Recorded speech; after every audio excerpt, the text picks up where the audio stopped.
Écoutons-le. Ces vaccins ont augmenté l'épidémie.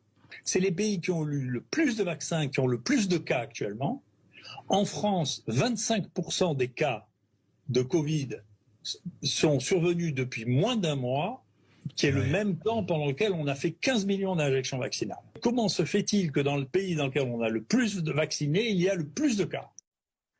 Voilà, vous l'avez compris, André Berkoff qui recevait le professeur Raoult. Fanny, on pose les affirmations, vous nous dites clairement si c'est vrai ou si c'est faux. La première, les pays les plus vaccinés sont les pays les plus touchés par l'épidémie aujourd'hui. C'est ce qu'on a entendu. C'est vrai ou c'est faux? Eh bien David, c'est vrai, c'est le cas des pays européens, à commencer par la France. 90% des plus de 12 ans sont complètement vaccinés, 78% de la population totale. Et quand on regarde les contaminations, eh bien la France est le 3e pays du monde le plus touché, derrière Chypre et derrière l'Irlande. Il y a beaucoup d'autres exemples par ailleurs. Le Danemark, 80% de sa population est doublement vaccinée.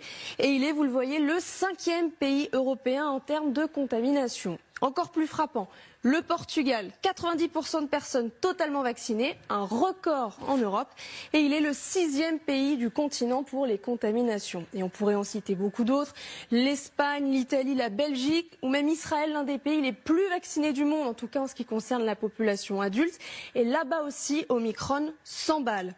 Dans le reste du monde, c'est aussi le cas de l'Australie, 77% de sa population est complètement vaccinée, et pourtant aujourd'hui elle fait face à un mur de contamination. C'est le cas aussi de l'Argentine, alors qu'à l'inverse, dans la plupart des pays africains, vous le voyez, eh bien, ils sont très peu vaccinés et très épargnés en même temps par cette épidémie.